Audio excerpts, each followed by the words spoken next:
Hello friends, this is Rajesh and you are watching Angel tech analysis. बात करेंगे bank Nifty की। Bank Nifty में कल हमारे लिए कौन कौन से लेवल्स इंपॉर्टेंट है, कहाँ से अपने को बाइंग करनी चाहिए, मोमेंटम किस तरीके से अपने को कैच करना है, आज की जो बैंक निफ्टी ने जो मूव किया उसमें जो है किस तरीके से अपने को ट्रेडिंग करनी चाहिए थी, कौन सा मतलब किस तरीके से सपोर्ट फाइंड आउट करना चाहिए था, किस तरीके से रेजिस्टेंस अपने को देखना चाहिए, वो सारी चीज़ों की हम चर्चा करने वाले हैं। तो कंटिन्यू वीडियो को लास्ट तक जरूर देखिएगा। वीडियो में मैं कुछ अच्छे ट्रेडिंग प्लान बताने वाला हूं जहां से कल आपको एक अच्छा ट्रेड मिल सकता है। तो चलिए स्टार्ट करते हैं। फाइनली देखते हैं यहाँ पर। अब देखिए हमारे पास क्या है कि आज जो कैंडल जो क्लोज हुई है वो बिल्कुल बहुत अच्छी मतलब बुलिश कैंडल है, नीचे से लेकर के ऊपर तक विदाउट विक की कैंडल यहाँ पर क्लोज हुई है। अब देखिए जैसे कि हमने यहाँ पर चर्चा की थी कि यहाँ पर जो है हमारे पास ऊपर का जो दोनों हाई है वो बिल्कुल सेम लगा हुआ है।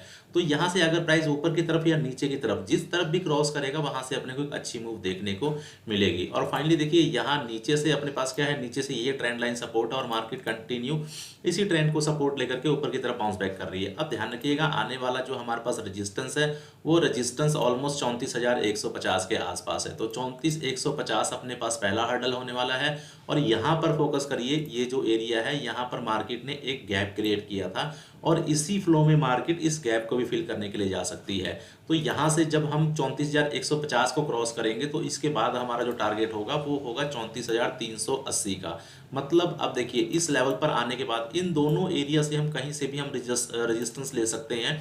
देखिए ऊपर की तरफ अगर हम देखें तो यहाँ से कंटिन्यू एक ट्रेंड लाइन का रेजिस्टेंस आ रहा है और ऑलमोस्ट हम बिल्कुल ट्रेंड लाइन के रेजिस्टेंस के आसपास पहुंच चुके हैं। तो यहाँ पर अभी एक छोटी सी अप मूव पेंडिंग है जो कि कल अपने को यहाँ पर मिल सकती है। इस तरीके की कैंडल एक बनती हुई दिख सकती है। मे बी कल एक फेक ब्रेकआउट या ब्रेकआउट भी देखने को मिल सकता है। कैंडल बाहर की तरफ जाती हुई दिखाई भी देगी, पर ध्यान रखिएगा अभी ये सिर्फ थर्ड टेस्टिंग है। इसके बाद मार्केट एक बार और नीचे की तरफ आएगी, मे बी इस ट्रेंड लाइन तक आए, बट यहाँ से कल के दिन के बाद मे बी परसों मे बी एक्सपायरी दिन वाले दिन प्राइस यहाँ से ट्रेंड लाइन से नीचे की तरफ आएगा। जब ये आएगा चीजें मैं आपको फिर बताऊंगा। अभी ये बात रिमेंबर कर लीजिए कि यहाँ से प्राइस एक बार फिर नीचे की तरफ आने वाला है।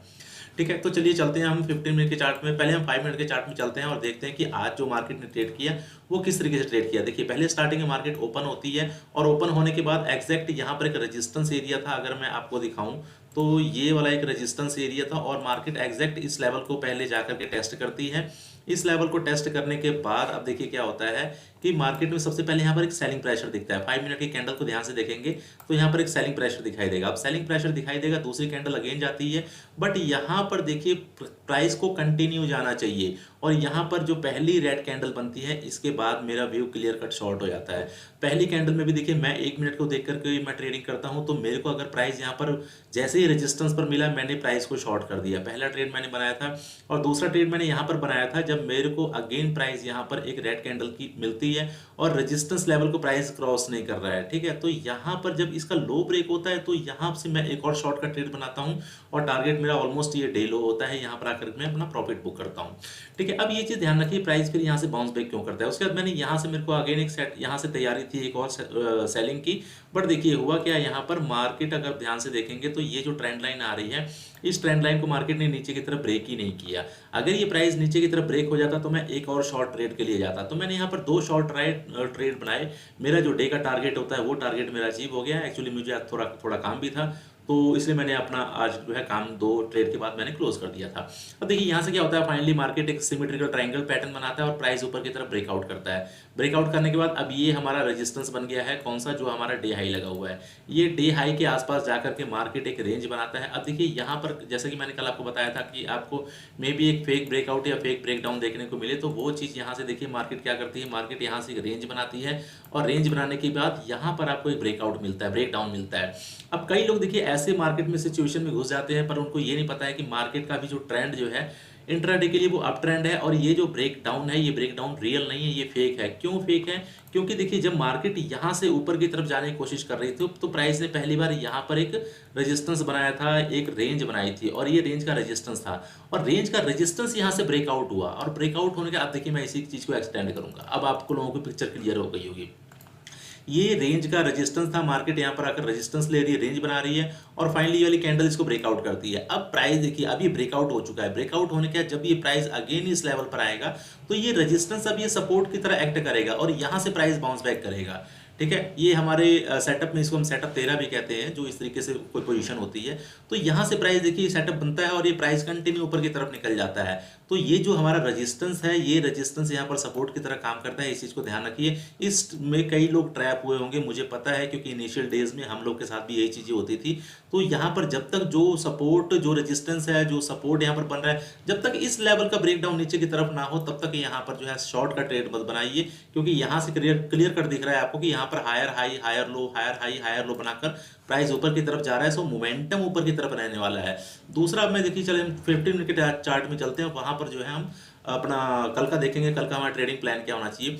यहाँ से मैंने एक ट्रेंड लाइन ड्रॉ करके बताई थी आप लोगों को। देखिए ये एक ट्रेंड लाइन है और यहाँ से ट्रेंड लाइन से मैंने बताया था कि मार्केट जो है ऑलमोस्ट मंडे, कल को ही मैंने बताया था कि मार्केट यहाँ से बाउंस बैक करके ऊपर की तरफ जा सकती है। देखिए कल भी मार्केट ऊपर की तरफ गई है और आज भी मार्केट ऊपर की तरफ गई है। अभी भी हमारे पास में भी 100-150 पॉइंट स्कोप है। अगर ये लेवल ब्रेक होता है 34,150 का, तो इसके पास हमको 200-250 पॉइंट और मिल सकता है 380 तक।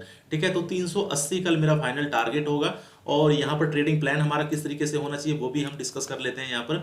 अब देखिए सबसे पहला हमारा जो रेजिस्टेंस होना चाहिए, वो रेजिस्टेंस है हमारा 34,150 का लेवल। यहाँ से मार्केट अगर गैप अप ओपन होती है, सबसे अच्छा सिनेरियो होगा, अगर मुझे कल पहला ट्रेड करना है तो मुझे सबसे अच्छा सिनेरियो, मुझे सबसे आइडियल सिचुएशन क्या होगी कि मार्केट यहाँ पर गैप अप ओपन हो और गैप अप ओपन होने के बाद ये जो हमारा रेजिस्टेंस एरिया है 34,140-50 के आसपास, इस लेवल को टेस्ट करे। अब जैसे मार्केट इस लेवल पे गैप अप ओपन होगी, मैं 1 मिनट में मुझे अपनी कंफर्मेशन चाहिए और मैं यहां से मार्केट को शॉर्ट कर दूंगा 34,140, 34,150 के आसपास मैं पहला ट्रेड लूंगा। अगर मार्केट यहां पर पहली कैंडल ही गैप अप यहां पर हो जाती है और गैप अप होने के बाद पहली कैंडल मेरे को अगर रेड मिल जाती है 1 मिनट में, तो मैं पहली कैंडल के बाद ही मैं यहां पर शॉर्ट मार दूंगा। क्यों मार दूंगा? क्योंकि ये रेजिस्टेंस एरिया है, ये रेजिस्टेंस एरिया मार्केट इतनी जल्दी क्रॉस नहीं करेगी। मे भी देखिए ये क्रॉस करेगी, कब क्रॉस करेगी? जब प्राइस यहां पर जाए, जाने के बाद प्राइस यहां पर थोड़ा सस्टेन करे, सस्टेन करने के बाद फाइनली देखिए आधा घंटा 1 घंटा सस्टेन करे, उसके बाद ऊपर की तरफ ब्रेकआउट करे, तो जाके मार्केट ये ऊपर की तरफ जाएगी और ऊपर जाकर के 380 का लेवल अगेन हमारे लिए एक रेजिस्टेंस का लेवल होने वाला है।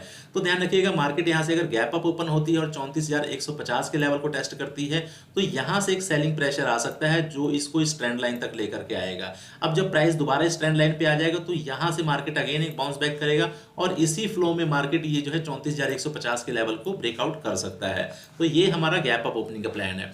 मार्केट अगर फ्लैट ओपन होती है, वो तो बहुत ही अच्छी सिचुएशन हो जाएगी। मार्केट यहाँ पर फ्लैट ओपन हो तो अपने को ये अच्छा खासा टारगेट मिल जाएगा। मार्केट यहाँ पर मार्केट फ्लैट ओपन हो और फ्लैट ओपन होने के बाद मार्केट अब ओपन होने, जैसे देखिए मैं दोबारा समझाता हूँ, कई लोगों को समझ में नहीं आ रहा होगा, थोड़ा मैं एक्सप्लेन करके समझाता हूँ। देखिए मार्केट यहाँ पर ओपन हुई, मान लीजिए 34,964 पे क्लोजिंग है, ऑलमोस्ट फ्लैट ओपन हुई, 34,950 पे ओपन हुई और ओपन होने के बाद कुछ सस्टेन करने के बाद मार्केट पहले नीचे की तरफ आ गई। क्यों? क्योंकि नीचे की तरफ अभी इसका स्कोप बचा हुआ है। नीचे की तरफ आने के बाद अगेन प्राइस ऊपर की तरफ जाए और ऊपर की तरफ जाकर के यहाँ पर अगेन जाके ये जो एरिया था इसका ब्रेकआउट करे। अब जब इसका ब्रेकआउट होगा तो यहाँ पर जाकर के मेरे पास क्या होगा, ऑलमोस्ट 100, 200 पॉइंट्स का ये टारगेट होगा। मैं बड़ी क्वांटिटी से ट्रेड करता हूँ तो मेरे लिए 100-150 पॉइंट बहुत होता है। ठीक है, तो अब ये वाला एरिया बिल्कुल अच्छे तरीके से काम करेगा। देखिए ध्यान रखिएगा, ऐसा ना हो कि यहाँ पर मार्केट फ्लैट ओपन हो रही है और ये प्राइस जब नीचे की तरफ जाए तो आप डर जाएं। डरने की जरूरत नहीं है, क्योंकि देखिए ये जो ट्रेंड लाइन है, इस ट्रेंड लाइन को हम कंटिन्यू रिस्पेक्ट कर रहे हैं और जब जब इस ट्रेंड लाइन के पास आ रहे हैं तो हम यहां से बाउंस बैक कर रहे हैं। आज भी देखिए क्या हुआ, इस लेवल पर जब मार्केट ने यहां पर रेंज बनाया और फेक ब्रेकडाउन दिया, तो मार्केट ने इसी ट्रेंड लाइन से सपोर्ट लिया और सपोर्ट बनाने के बाद यहां पर मॉर्निंग स्टार पैटर्न बनता है। मॉर्निंग स्टार पैटर्न बनने के बाद मार्केट में यहां पर ब्रेकआउट आता है। ठीक है, तो यहां पर ध्यान रखिएगा। मे भी देखिए दूसरी सिचुएशन क्या हो सकती है, यहाँ पर मार्केट फ्लैट ओपन हो, फ्लैट ओपन होने के बाद यहाँ पर कुछ टाइम यहाँ पर सस्टेन करे और फाइनली ऊपर की तरफ ब्रेकआउट कर दे। ये नीचे की तरफ ना आए, नीचे की तरफ ना आकर के ऊपर की तरफ ब्रेकआउट कर दे, तो हमको टारगेट थोड़ा छोटा मिलेगा। टारगेट छोटा क्यों मिलेगा? क्योंकि यहाँ पर जब कैंडल क्लोज होगी तो कैंडल क्लोज होने के बाद अगली कैंडल में जाकर के हम ट्रेड लेंगे, तो मे बी यहाँ पर अपने को 1:1 मिले। बट यहाँ पर अगर मार्केट फ्लैट ओपन होने के बाद प्राइस अगर नीचे की तरफ आता है और ट्रेंड लाइन को यहाँ सपोर्ट लेकर के मार्केट बाउंस बैक करता है, तो यहीं पर अपने को ट्रेड मिल जाएगा और यहाँ से अपने को ऑलमोस्ट 250-300 पॉइंट्स का मूव मिल जाएगा। ये मूव एक अच्छा मूव होगा। तो ये फ्लैट ओपन के बाद जब ये डे हाई क्रॉस होगा तो मैं यहाँ पर क्वांटिटी और ऐड करूंगा। पहले तो मैं यहाँ पर ट्रेड बनाऊंगा, उसके बाद जब यहाँ से कैंडल क्लोज ऊपर की तरफ ब्रेकआउट हो जाएगा तो मैं यहाँ पर क्वांटिटी और ऐड करूंगा और फाइनली इस लेवल पर आकर के मैं ऑलमोस्ट 70-80% क्वांटिटी बुक कर लूंगा। क्योंकि देखिए अभी 380 का लेवल बाकी है, मार्केट इसी फ्लो में गैप फिल करने के लिए जा सकती है, इसलिए मैं 380 लेवल तक देखूंगा। बट अगर मेरे को यहीं पर सिग्नल मिल जाता है, मान लीजिए मार्केट यहाँ पर रेंज बना करके नीचे की तरफ ब्रेक डाउन कर देती है, तो मैं सारी क्वांटिटी बुक करके मैं यहाँ पर एग्जिट कर जाऊंगा। बट ध्यान रखिएगा, ये जो ट्रेंड लाइन जा रही है, यही ट्रेंड लाइन से अगेन मार्केट यहाँ पर जाकर के सब सपोर्ट ले सकती है, सपोर्ट लेने के बाद अगेन ऊपर की तरफ जा सकती है। ठीक है, अब हम बात कर लेते हैं कि मार्केट अगर गैप डाउन ओपन होती है तो गैप डाउन की सिचुएशन में अपने को किस तरीके से ट्रेड करना है। गैप डाउन का सिचुएशन यहाँ पर बहुत अच्छा होने वाला है, ध्यान दीजिएगा, मैं बहुत अच्छे तरीके से आपको समझाने वाला हूँ। अब देखिए गैप डाउन की सिचुएशन में ये ट्रेंड लाइन हमारे लिए सबसे इंपॉर्टेंट काम करेगी। हमारी जो क्लोजिंग आई है वो आई है ऑलमोस्ट 33,964 के लेवल पर, और हमने जो ब्रेकआउट किया है वो ब्रेकआउट किया है ऑलमोस्ट 33,800 का, मतलब अभी हम 160 पॉइंट ऊपर की तरफ हैं। और यहाँ से मार्केट जो गैप डाउन ओपन करेगी, तो अब देखिए जो चीज़ मैंने आपको थोड़ी देर पहले समझाई थी तो वो चीज़ मैं यहाँ पर दोबारा समझाने वाला हूँ। अब देखिए हम यहाँ पर कर क्या रहे हैं, हम यहाँ पर एक रेजिस्टेंस बना रहे हैं, एक रेंज बना रहे हैं, और ये रेंज का हमारे पास रेजिस्टेंस एरिया बन चुका है सारा। ये जो हमने अभी रेंज बनाई है ये सारा रेजिस्टेंस एरिया है, और मार्केट ने अभी जस्ट अभी इसी लेवल को ब्रेकआउट किया है। अब ये जो रेजिस्टेंस था, अब ये रेजिस्टेंस जब ये प्राइस ऊपर से नीचे की तरफ आएगा तो ये क्या बन जाएगा, सपोर्ट बन जाएगा। ये जो रेजिस्टेंस है सपोर्ट बन जाएगा। दूसरा क्या है, दूसरा हमारे पास ये जो ट्रेंड लाइन जा रही है, इस ट्रेंड लाइन का सपोर्ट मिलेगा और प्राइस यहाँ से बाउंस बैक कर जाएगा। ठीक है, अब गैप डाउन में देखिए किस तरीके से अपने को देखना है। गैप डाउन की मैं आपको समझा देता हूँ। अगर मार्केट यहाँ पर गैप डाउन ओपन होती है और गैप डाउन ओपन होने के बाद एग्जैक्ट, अब ये जो मेरे समझाने का मतलब यही था कि ये जो रेजिस्टेंस है यहाँ सपोर्ट बनेगा, यहाँ market 100-150 point gap down open होती है इस एरिया में। इस एरिया में ओपन होने के बाद यहाँ पर एक ग्रीन कैंडल बनती है, तो मैं यहाँ से बाइंग का ट्रेड ले लूंगा। क्यों? क्योंकि ये जो रेजिस्टेंस है, ये रेजिस्टेंस यहाँ पर सपोर्ट बन जाएगा, और ये जो ट्रेंड लाइन आ रही है, इस ट्रेंड लाइन का भी मुझे सपोर्ट मिलेगा। दूसरा, अगर अब मैं आपको 20 मूविंग एवरेज लगा के दिखाऊं, देखिए मार्केट ने एग्जैक्ट यहीं से बाउंस बैक किया था, 20 मूविंग एवरेज का भी सपोर्ट होगा। तो यहाँ पर मेरे पास 2-3 कंफर्मेशन होगी, और मैं यहाँ से गैप डाउन के बाद एग्जैक्ट ट्रेंड लाइन के पास अगर मेरे को कंफर्मेशन मिलती है तो मैं यहाँ से ट्रेड लूंगा बाइंग साइड का, और मेरा टारगेट जो होगा वो टारगेट होगा 34,150 का। देखिए मोस्टली मैं टेक्निकल एनालिसिस को फॉलो नहीं करता हूँ, बहुत कम फॉलो करता हूँ। मेरे अपने खुद के पर्सनली बनाए हुए सेटअप है, मैं अपने सेटअप को देख करके ट्रेड करता हूँ और सेटअप बेस्ड ही ट्रेडिंग करता हूँ। टेक्निकल एनालिसिस बहुत ही कम फॉलो करता हूँ। चलिए कोई बात नहीं, हम बाकी बातें बाद में करेंगे। आज के लिए वीडियो काफ़ी लंबी हो रही है। वीडियो पसंद आई हो तो वीडियो को लाइक और शेयर जरूर करिएगा, और आज के लिए इतना ही। मिलते हैं नेक्स्ट वीडियो में। जय हिंद, जय माता दी।